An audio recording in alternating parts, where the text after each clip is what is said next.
Puji Tuhan. Malam hari ini kita buka kitab Roma, surat Paulus kepada jemaat di Roma, dari ayat 25 sampai 28. Tetapi jika kita mengharapkan apa yang tidak kita lihat, kita menantikannya dengan tekun. Demikian juga Roh membantu kita dalam kelemahan kita, sebab kita tidak tahu bagaimana sebenarnya harus berdoa. Tetapi Roh sendiri berdoa untuk kita kepada Allah dengan keluhan-keluhan yang tidak terucapkan. Dan Allah yang menyelidiki hati nurani mengetahui maksud Roh itu, yaitu bahwa Ia sesuai dengan kehendak Allah berdoa untuk orang-orang kudus. Kita tahu sekarang bahwa Allah turut bekerja dalam segala sesuatu untuk mendatangkan kebaikan bagi mereka yang mengasihi Dia, yaitu bagi mereka yang terpanggil sesuai dengan rencana Allah. Kalau kita melihat dari ayat 24, Paulus berbicara tentang pengharapan. 24, sebab kita diselamatkan dalam pengharapan, tetapi pengharapan yang dilihat bukan pengharapan lagi. Sebab bagaimana orang masih mengharapkan apa yang dilihatnya. Bapak Ibu Saudara, malam hari ini kita melihat ada beberapa hal yang dapat kita mengerti secara rinci dalam ayat-ayat ini. 24, 25 Paulus berbicara tentang kita yang menantikan pengharapan itu, atau kita yang hidup dalam pengharapan itu. Amin. 26, 27 Paulus menggambarkan tentang peranan Roh Allah di dalam kelemahan kita yang hidup dalam pengharapan itu. 28 kesimpulannya bahwa setelah kita hidup dalam pengharapan, Roh Kudus membantu kita. Pengetahuan akan peran Allah itu memberikan kita sebuah energi untuk mengerti bahwa Allah tidak tinggal diam. Allah bekerja untuk mendatangkan kebaikan bagi siapa? Bagi orang-orang yang terpanggil sesuai dengan rencananya. Yang pertama kita akan melihat 24-25, pengharapan kalau sudah dilihat itu bukan pengharapan lagi. Kita hidup di zaman sekarang yang serba menuntut bukti baru percaya. Hari ini kita belajar bahwa kita hidup bukan oleh melihat, tapi oleh percaya. Amin.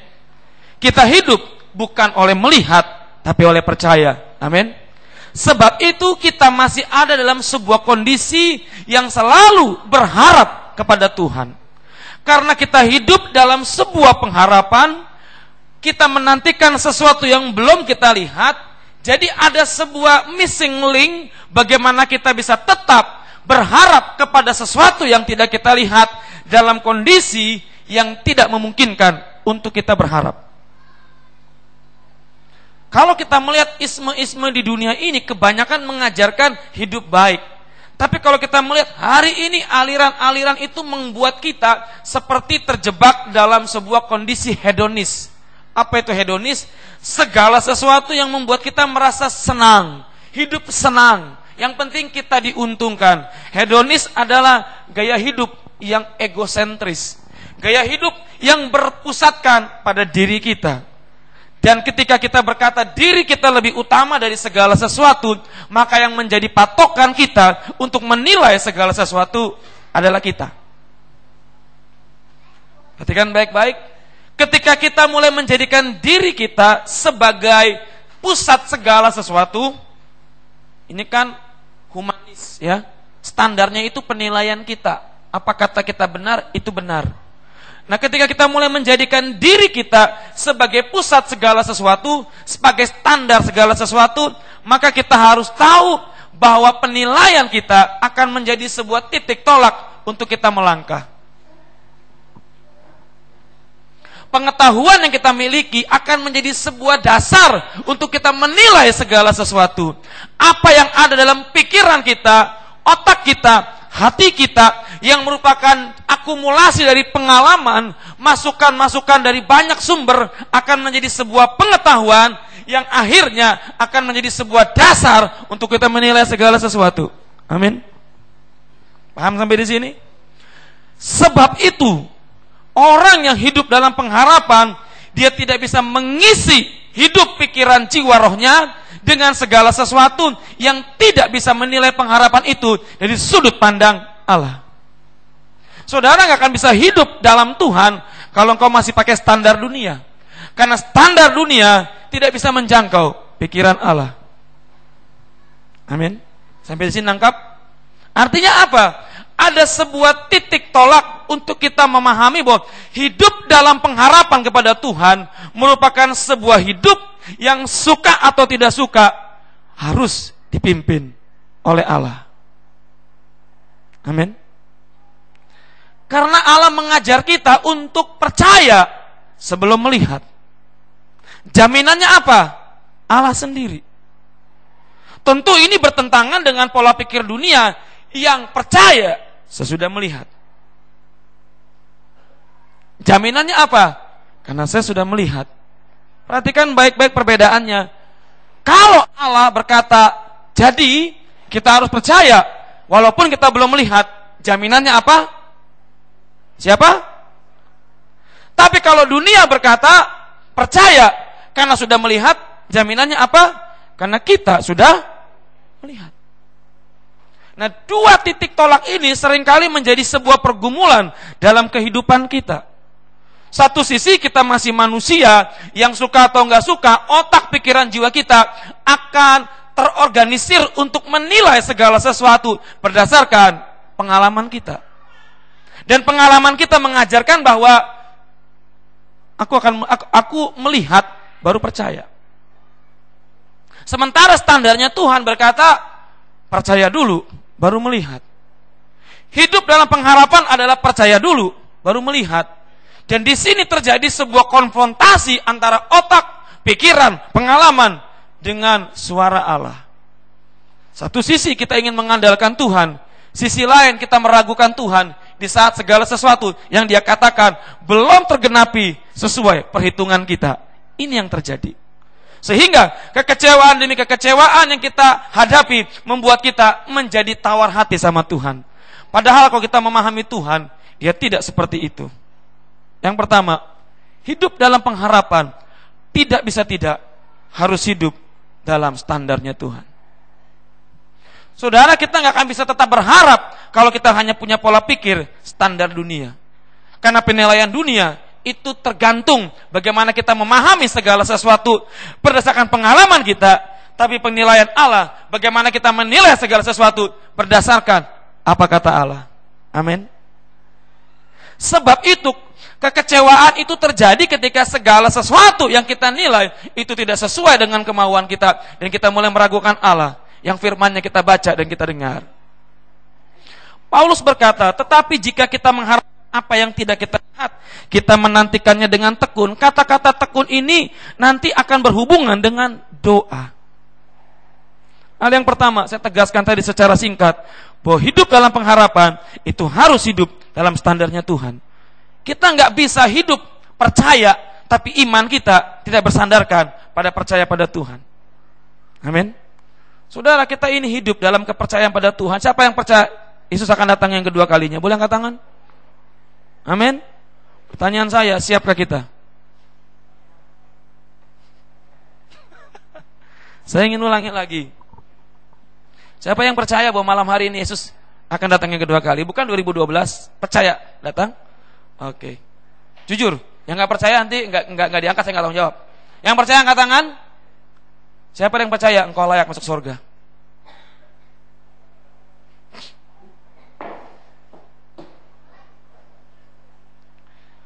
Percaya Yesus datang kedua kali, semua setuju.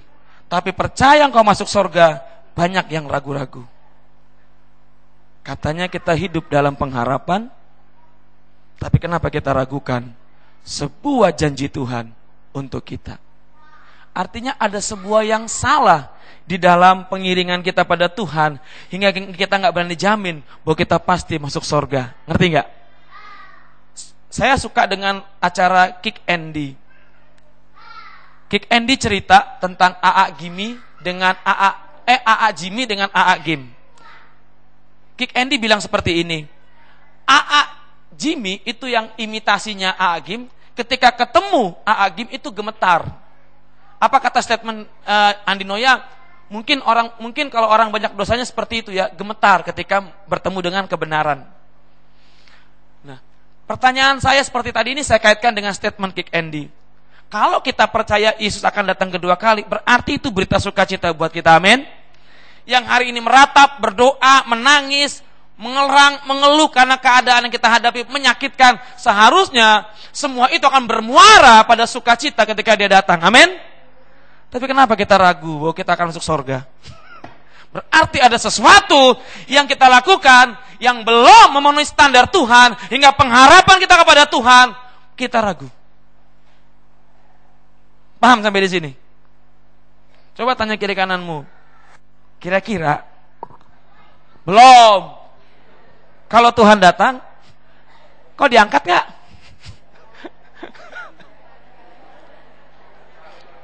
Siapa yang mendapatkan jawaban?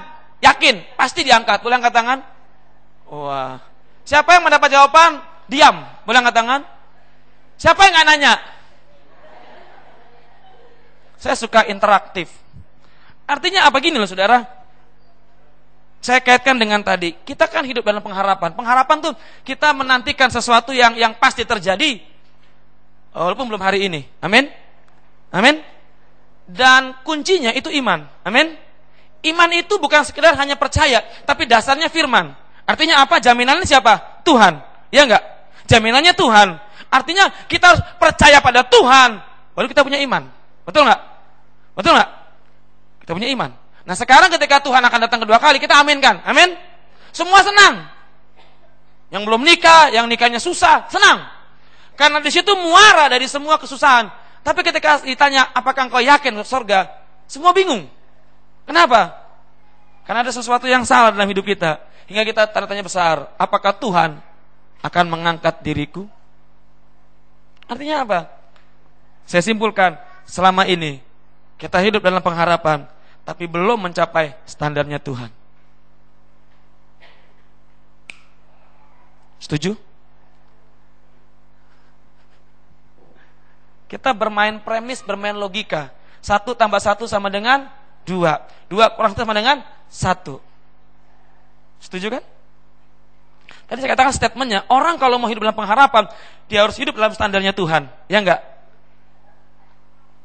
Artinya, hari ini, sampai detik ini, kita belum hidup dalam standarnya Tuhan.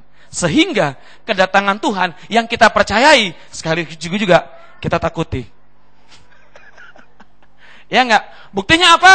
Film 2012 menimbulkan kepanikan di kalangan banyak orang. Karena apa? Sebetulnya mereka enggak siap Tuhan datang. Kalau saya buat film 2010, lebih gempar lagi. Apa susahnya mencari data-data di kalangan suku Inka, Maya, Aztek yang punya pengetahuan astrologi, astronomi demikian canggih dibandingkan hari ini. Mereka enggak punya teleskop, bukan stetoskop ya, teleskop. Enggak punya skop, mereka bisa melihat pandaran bintang. 2010, saya buat statement, Tuhan datang. Gempar pasti. Wah, menyangkal. Kenapa menyangkal? Satu sisi memang tidak benar, sisi lain ketidaksiapan. Sebetulnya mau Tuhan besok, tahun depan, nanti malam, kapanpun dia datang, welcome Tuhan, kami siap. Amin. Karena kita harus hidup dalam sebuah standarnya Tuhan. Kita harus hidup dalam sebuah komitmen yang menempatkan diri kita dalam sebuah nilai-nilai yang jauh lebih tinggi daripada nilai-nilai dunia. Itu kredit poinnya. Memang Yesus menyediakan sorga buat kita, tapi sorga tidak gratis. Dia sudah bayar dosa kita, dia sudah ampuni. Tapi masuk ke gerbang sorga, kita harus menunjukkan sebuah kehidupan yang penuh dengan buah-buah roh, sehingga buah-buah itu yang dinilai oleh Tuhan. Apakah engkau layak atau tidak? Masuk surga bukan soal engkau buat mujizat, tapi soal apakah engkau melakukan kehendak Bapa. Dan standar dunia itu seringkali bertentangan dengan kehendak Bapa. Standarnya Allah enggak rumit. Lakukan kehendak Dia, engkau pasti siap masuk surga. Kenapa banyak orang yang sakit sebelum didoakan susah matinya? Kenapa? Dia terhambat oleh dosa. Ketika didoakan oleh pendeta Roni, 7 orang semua menghadap Tuhan dengan senyum. Kalau saudara siap malam hari ini saya doakan. Free. Karena saya mengantar orang ketemu Tuhan. Yang pertama sudah mengerti kira-kira, dan ini memohok kita bahwa sebetulnya kita nggak hidup dalam standarnya Tuhan. Label Kristen kita sebetulnya hanya sebuah label yang menjadi lambang bahwa kita berbeda dengan dunia. Tapi di hadapan Tuhan mungkin kita sama dengan dunia karena standar yang kita pakai sama. Sama. Setuju? Setuju? Yang bedakan kita dengan orang dunia apa? Apa kita lebih pintar nyanyi lagu-lagu rohani? Mereka tidak. Mereka nyanyi lagu Hijau Daun, kita nyanyi lagu Pak Niko. Dan kita berkata itu lagu dunia, ini lagu sorgawi. Mereka nyanyi lagu Peter Pan, kita nyanyi lagu JMB. Kita berkata itu duniawi, kami rohani. Mereka nyanyi lagu Dayak dan berkata sagalas 2 gelas. Karena ini kita nyanyi lagu-lagunya Sari Simorangkir berkata, kalau ku hidup bagimu. Apakah itu perbedaan kita dengan dunia? Tidak. Di hadapan Tuhan yang membuat kita beda adalah siapa yang lakukan firman Tuhan. Setuju? Colek kiri kananmu. Katakan, kita harus beda dengan dunia. Kadang-kadang kita cuma jadi macan di gereja, tapi tikus di luar. Kita bisa berkata, nama Yesus, menara yang kuat. Di luar, kita takut menyatakan bahwa Yesus lebih hebat dari semua kuasa. Kita takut menerapkan nilai-nilai dagang dalam kekristenan, dalam nilai Kristen, dalam perdagangan. Kita takut menerapkan nilai-nilai Kristiani, nilai-nilai Kristus dalam setiap aspek hidup kita. Karena kenapa? Kita takut dimusuhi dunia. Kalau engkau enggak dimusuhi dunia, engkau belum jadi orang Kristen yang menyenangkan Bapa. Yakobus berkata, persahabatan dengan dunia, permusuhan dengan Allah. Permusuhan dengan dunia, persahabatan dengan Allah. Mana yang kau pilih? Tapi kan begini Om, aku enggak peduli, setiap bidang kita punya panggilan masing-masing. Engkau di bidang dagang, aku di bidang pendetaan, godaannya sama. Bagaimana membuat diri ini kelihatan hebat supaya undangan semakin banyak. Saya akan berkhotbah, Tuhan berkata kepadamu, Syaro cucunya Harefa. Dan saya akan nyanyikan lagu-lagu barat, How great is our God, supaya orang bilang ini pendeta punya kapasitas internasional. Saya akan telepon teman-teman saya, tolong dong, kapan saya bisa pelayan tempat kamu, supaya saya mengangkat diri saya. Sama. Saya akan berkata, nanti kalau saya diundang, nginep di mana saya? Hotel apa? Lost Man. Gatel. Airnya keruh atau bening? Sound systemnya apa? Pendeta juga bisa membuat diri ini menjadi sombong ketika mulai naik. Dan saya akan berkata gini, ya sudahlah. Kalau begitu, gak usahlah. Jadwal saya full dari Januari sampai Januari. Artinya apa? Januari minggu pertama 2010 sampai Januari minggu kedua 2010 jadwal saya full. Apa? Ngurusin yang lain. Kita punya panggilan yang sama. Ketika tawaran untuk menjadi sesuatu lebih kaya itu gampang sekali. Kita punya tantangan yang sama. Semua orang ingin kaya, betul? Nggak usah munafik lah. Tanya kiri kanan, mau kaya kau? Terus gini, kalau kau nggak mau kaya, aku doakan miskin. Semua orang ingin kaya. Tapi jangan sampai nilai-nilai itu merasuki setiap sisi hidup kita. Sehingga di otak kita hanya berkata, kaya, kaya, kaya, kaya. Sampai kentutun bunyinya, wih. Yang pegawai negeri juga sulit tantangannya loh. Bagaimana uang sopoi itu ditolak. Dan dia dibilang munafik, sok suci. Tapi itu sebuah panggilan. Karena dunia terlalu bosan dengan standar yang sering mereka lakukan. Dan mereka bilang ini standar sebenarnya gak benar. Tapi karena ini sudah menjadi melembaga, ya sudah kita lakukan saja. Dunia butuh terang-terang yang bisa memberikan pengharapan kepada mereka. Amin.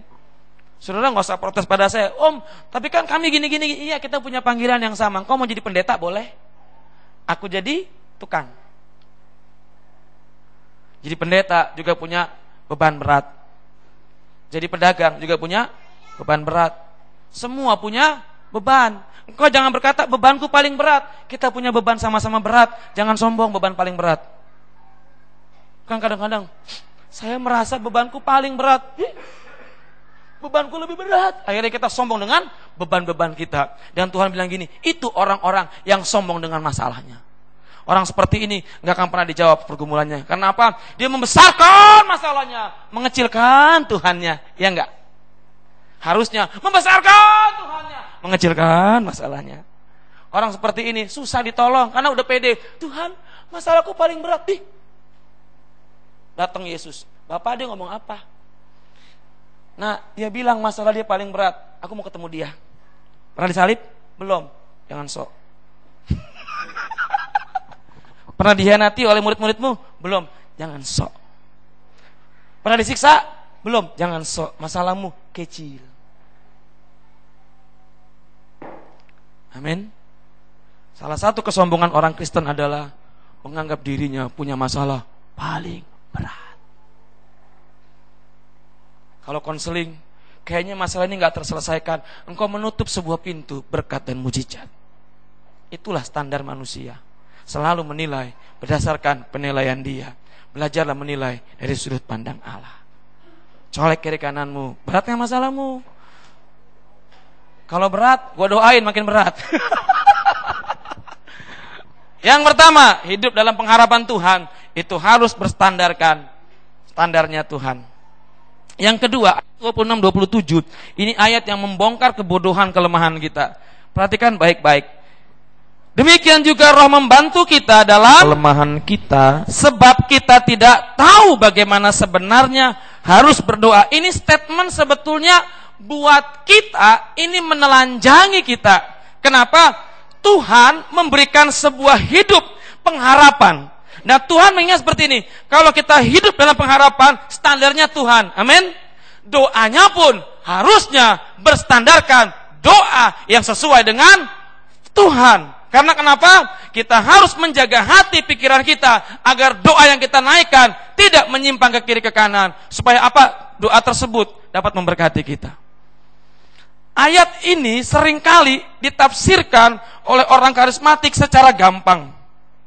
Tetapi Roh sendiri berdoa untuk kita kepada Allah dengan keluhan-keluhan yang tak terucapkan. Ini akibat, ini ayat diskriminatif. Kalau ditafsirkan, hanya orang yang punya bahasa roh yang bisa berdoa dalam roh. Tadi pagi saya mau tanya, siapa di sini yang punya bahasa roh? Angkat tangan sekarang. Yang punya bahasa roh, jujur. Yang punya bahasa roh, angkat tangan. Jangan malu-malu. Siji, roro, telu, papat, limo, genep itu. Only itu. Berarti malam hari ini hanya 7 orang yang bisa berdoa sesuai dengan kehendak Allah. Nah, yang lain? Yang lain? Ibu punya bahasa roh? Tanya Bu Ajan punya bahasa roh enggak? Berarti diskriminasi dong. Pak Kongmin punya bahasa roh? Tadi pagi saya bilang seperti ini, mungkin nanti kau bawa MP3 kau rekam orang yang berbahasa roh. Misalnya Bu Lukas bahasa roh direkam, ketika dia doa dia setelah keras-keras, Tuhan engkau dengar. Dan ditirukan, padahal mungkin arti bahasa roh Bu Lukas waktu itu, Tuhan berkati Kim anakku. Sementara engkau bujangan, engkau ikuti doa Bu Lukas dengan bahasa rohnya yang artinya kira-kira berkati Kim, Lala dan Jojo anakku agar mereka akan menjadi berkat. Sementara kita main jiplak saja doa tersebut. Tuhan tanya gini, lu udah kawin belum? Kenapa Tuhan? Bahasa rohnya hambaku itu mendoakan anaknya. Engkau belum punya anak, apa yang mau kau doakan? Kita kadang-kadang menjadi sok karena kita pikir orang bahasa roh lebih rohani dari yang lain. Saya orang karismatik, saya mau katakan, engkau yang gak punya bahasa roh, engkau bisa berdoa dalam tuntunan Roh Kudus. Karena begini, Roh Kudus itu menyelidiki apanya? Lihat, perhatikan baik mulut kita. Ayat 27. Perhatikan baik-baik, yang Allah selidiki apanya? Bahasa rohnya atau apanya? Apanya? Dan Allah yang menyelidiki hati nurani mengetahui maksud roh itu, yaitu bahwa ia sesuai dengan kehendak Allah berdoa untuk orang-orang kudus. Saudara, yang Tuhan catat di dalam hadiratnya bukan ucapan bibir kita, karena bibir ini munafik. Apa kata Bob Tutupoli? Tinggi gunung 1000 janji, lain di bibir, lain di hati. Memang lidah tak bertulang. Entah Pakit nyanyi nanti ah. Lidah yang kecil bisa melakukan banyak hal, betul nggak? Tak berbekas kata-kata.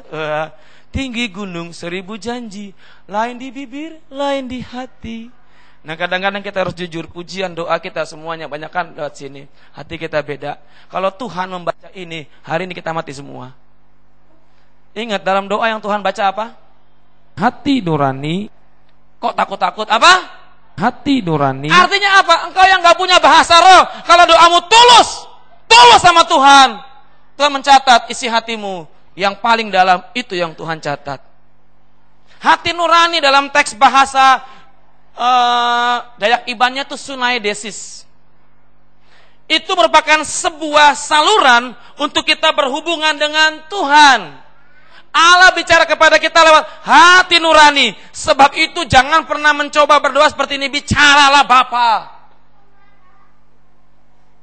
Engkau rekam dengan perekam yang paling canggih sekalipun. Seperti kemarin ada acara merekam suara hantu. Dad. Dia putar lagi. Dad. Terus help me. Hantu aja minta tolong. Kacian deh lu tuh. Jangan doa gini. Kita mendeteksi suara Allah, ada sonarnya. Tweet, Tuhan sedang bicara. Bicaralah Bapakku. Itu orang paling bodoh. Engkau punya saluran itu, suara hati. Katakan kiri kananmu, kita punya saluran untuk bicara dengan Tuhan. Tapi kan masalahnya tidak semua orang suara hatinya itu bersih untuk mendengarkan saluran suara, betul nggak? Kalau mic itu kabelnya rusak, nggak bagus dia hasilnya. Kenapa kita nggak peka sama Tuhan? Karena suara hati kita tertutup oleh dosa. Yesaya 55 atau berapa itu dikatakan gini, yang menjadi penghalang bukan tangan Tuhan, bukan telinganya, tapi dosa. Suara hati kita tersumbat oleh dosa, kotornya minta ampun. Gimana mau dengar suara Allah? Sebab itu kalau engkau punya waktu doa, punya jam doa pribadi, di situ engkau selalu membereskan dosa-dosamu, suara hati itu tetap memancarkan suara Tuhan. Amin. Saya mau katakan, yang belum punya bahasa roh, jangan berkata Tuhan gak mungkin dengar doamu. Yang sudah punya bahasa roh, belum jaminan kau dengar oleh Tuhan. Karena kenapa? Semua tergantung hati. Engkau bisa memuji Tuhan. Oh, Bapakku yang paling baik, paling manis. Kau pakai bahasa Inggris yang begitu indah. Seakan-akan Tuhan lebih ngetren pakai bahasa Inggris. Oh, Lord Jesus. Apa kabar Tuhan? Shalom. Seakan-akan dengan bahasa Inggris engkau lebih mendapatkan perkenanan Tuhan. No. Tuhan suka dengan semua bahasa. Sebab itu Alkitab tidak hanya diterjemahkan dalam bahasa aslinya, tapi dalam segala bahasa. Amin. Amin. Saya belum pernah dengar Alkitab diterjemahkan dalam bahasa Ke. Tapi gak perlu juga. Karena dalam bahasa Ke gak ada istilah gembala. Kan bingung. Yesus. Maai. Kan lucu kalau saya khotbah, maka Petrus berkata. Kayak Ahe sudah nanata conteng. Wah. Soal hati. Poin yang kedua, sama dengan pagi, Roh Kudus membantu kita untuk tetap dalam standarnya Tuhan. Lewat apa? Lewat doa dan suara hati. Tuhan tahu kita gak mungkin bisa hidup dalam standar dia kalau dia sendiri gak tolong kita. Kalau dia sendiri gak beritahu kita kehendaknya, kita gak mungkin tahu. Dan Tuhan tahu kita susah untuk berhubungan langsung dengan dia karena dosa menghambat kita. Sebab itu Tuhan langsung berikan rohnya buat kita. Perhatikan baik-baik ini. Ketika Yesus naik ke sorga, perintahnya apa? Jangan tinggalkan Yerusalem. Kenapa? Karena Roh Kudus belum dicurahkan. Artinya apa? Tuhan gak menginginkan murid-muridnya bertindak sembrono sebelum tuntunan Tuhan itu nyata. Tuhan gak ingin waktu-waktu yang dimiliki murid-muridnya itu sia-sia karena tidak dipimpin Roh Kudus. Tuhan bilang gini, tinggal sampai Roh Kudus itu tercurah, baru bergerak. Artinya apa? Tuhan ingin kita hidup dalam standarnya Dia, dan Roh Kudus menjaga kita untuk tetap hidup dalam standarnya Tuhan. Maka dari itu, orang yang gak punya waktu doa pribadi itu paling gampang ketahuan. Simple, ngeluh terus. Aduh, ina, inu. Kenapa? Penilaiannya utakmu. Ini dinilai. Yang dia lihat apa yang kulihat, itu yang kunilai. Karena apa? Dia nggak pernah menilai dari sudut pandang Tuhan. Dia nggak pernah punya waktu persekutuan dengan Tuhan. Dan dia nggak pernah izinkan Allah bicara lewat hatinya. Bicara. Allah itu nggak bisu. Yang tuli itu kita. Karena kenapa? Sumbat oleh kotoran dosa. Korek sekali-kali. Tuhan beresin semua yang buat aku. Tuli firman-Mu. Dan cari waktu yang indah dengan Tuhan. Kenapa orang pacaran bisa berjam-jam dengar ngomongan ngalor ngidul? Cutekmu bagus ya. Kok warnanya pelangi? Bukan cutek, itu kuku busuk. Oh, kuku busuk. Orang pacaran di kafe itu bisa 3 jam lu. Apa yang boleh? Teh manisnya dari teh penuh es sampai cair, sampai itu es udah mendidih kali. Saya pernah lihat. Pegangan tangan. Pengurus kafe stres. Beli cuma teh manis, ngobrolnya 3 jam. Udah cuek. Buat dia, dunia milik kita berdua. Yang lain numpang sama kita. Kenapa kita sama Tuhan gak pernah betah sih? Kenapa? Ketika Tuhan bicara, kadang-kadang dia korek semua kotoran kita. Dan kenyamanan kita itu terusik. Ya enggak? Kita dituntut minta ampun untuk dosa-dosa yang Tuhan tunjukkan. Padahal lewat pengampunan itu, dia membersihkan saluran rohani kita. Supaya apa? Kita peka akan Dia. Kalau kita gak pernah dengar suara Tuhan, engkau mendengar suara siapa? Standarnya dunia itu segini, standarnya Tuhan unlimited. Dengarlah standar yang unlimited itu. Punya waktu bersekutu dengan Tuhan. Waktumu bukannya di gereja. Pulang ke rumah, bikin komitmen sama Tuhan. Aku mau sisihkan waktuku Tuhan 1 hari 10 menit untuk diam di bawah kakimu. Maria mendapatkan yang terbaik. Karena apa? Dia punya waktu dengar Tuhan. Amin. Amin. Amin. Wah, lembut sekali aminnya. Saudara mau diberkati amin? Mau diberkati amin? Mau tambah kaya amin? Banyak doa. Saudara mau berdoa amin? Punya waktu? Nah, ini. Turun lagi intonasinya. Mau diberkati amin. Tambah kaya amin. Mau berdoa amin. Punya waktu buat Tuhan amin. Pak Eras pernah berkata seperti ini. Penyalipan yang paling besar dalam hidup kita adalah ketika di jam doa. Enggak usah bicara yang lain. Kalau engkau lulus di jam doa, engkau menyalipkan keinginan dagingmu, pikiranmu ke sana, dagang, giro, pacaran, handphone, nging. Engkau belajar memakukan semua keinginanmu. Keluar pengen ngomong sama orang lain, dipakukan sama Tuhan. Pak! Keluar pengen ini, pikiran ini, pakukan yang lain. Pak! Lama-kelamaan kok kehabisan pikiran. Di situ Tuhan berkata, udah capek nih, kita sekarang bersekutu.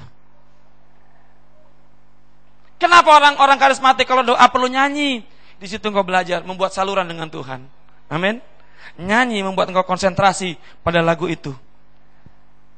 Ku bersyukur buat kasih-Mu. Nyanyi. Otakmu memikirkan kasih Tuhan. Engkau mulai connect dengan Tuhan. Jangan takut suaramu jelek kalau di depan Tuhan. Malaikat gak terganggu. Yang terganggu tetangga sebelah, cuekin aja. Tapi juga ingat, doa pakai hikmat. Jangan jam 12 malam kau teriak-teriak, Bapak di sorga. Tetangga bilang gini, Bapak di sebelah.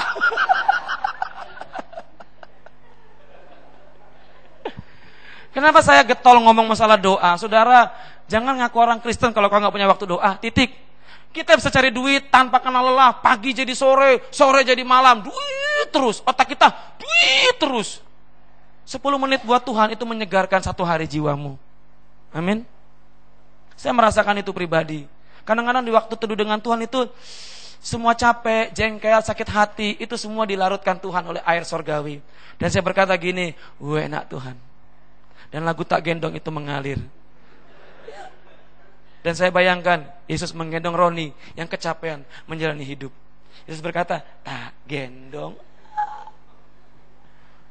Iya kan?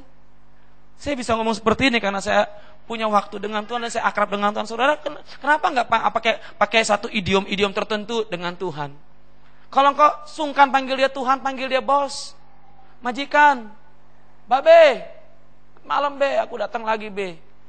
Yo kan, ketawa kan? Ketahuan kok nggak punya jam doa itu, ketawa itu. Biasa aja sama Tuhan. Take, wah, subuh. Ai datang. Jangan, Bapak, aku datang. Jangan hukum aku, Bapak. Jangan. Kata Yesus bilang gini, ini orang gila apa ya? Enggak gua apa-apain, gemetarnya banyak dosa. Yang kedua, Roh Kudus membantu kita tetap dalam standar Allah. Dan dia mengupas semua kelemahan kita. Kelemahan itu justru jadi suatu wadah untuk kekuatan Allah dinyatakan. Amin. Pulang dari tempat ini, punya jam doa. Pulang dari tempat ini, ambil waktu 10 menit di kaki Tuhan. Susah om, susah. Karena iblis gak pernah mau engkau tahu kehendak Tuhan. Kalau dia tahu, kalau engkau tahu kehendak Tuhan, engkau gampang melawan dia. Amin. 28, yang terakhir. Kita tahu sekarang bahwa Allah turut bekerja dalam segala sesuatu. Poin yang ketiga. Yang pertama tadi bicara standar dalam pengharapan. Yang ketiga bicara Roh Kudus membantu kita hidup dalam standar Tuhan. Yang ketiga, pengetahuan akan Tuhan membuat kita dapat mengerti bahwa dia tidak pernah tinggal diam untuk kita. Yang ketiga, bicara soal pengetahuan. Saudara, orang Kristen seringkali berkata soal iman. Iman itu intinya pengetahuan. Amin. Iman itu firman. Firman itu apa? Sesuatu yang Tuhan nyatakan itu pengetahuan. Iman tidak bertentangan dengan otak sebetulnya. Karena firman itu dicerna lewat ini. Masalahnya menjinakkan otak ini untuk tunduk dalam firman, itu yang susah. Iya enggak? Saudara nggak mungkin bisa baca firman kalau otakmu kosong. Nggak mungkin bisa mendengar suara Allah kalau otakmu nggak terprogram. Otak ini sarana untuk kita mendengar. Cuman masalahnya pengetahuan mana yang menguasai kita? Pengetahuan dunia dengan segala pelajaran-pelajarannya yang membuat kita kadang meragukan Tuhan, atau pengetahuan Allah yang membuat kita meragukan dunia tapi mengerti Tuhan. 80% yang masuk di otak kita itu sampah. Ya kan? Televisi, berita-berita negatif. Di koran itu berita negatif itu santapan lezat. Berkali-kali saya katakan, kunci engkau mengerti kehendak Tuhan. Jangan bicara mendengar suara Tuhan dahulu, tapi bacalah firman sampai engkau mengerti isinya. Amin. Amin. Mulai hari ini pulang ke rumah, enggak usah jadi anak kecil harus diingetin terus doa-doa. Pulang punya jam doa dan katakan pada Tuhan, Tuhan, aku mau punya pengetahuan tentang Engkau dari firman-Mu yang kubaca. Amin. Beli buku banyak bagus, beli kaset khotbah banyak bagus, tapi bacalah sumbernya. Kita lebih hafal pacarnya Anang yang baru daripada berita sorga yang terbaru. Saya pernah marahin istriku, kenapa sih kalau nonton Anang dan Krisdayanti senang? Jangan memilih aku bila engkau tak setia. Itu kan promosi mereka dua aja biar makin laku, ya enggak? Jangan memilih aku. Apa? Romantis ya? Bila pas dicium, dicium seneng. Ya ampun.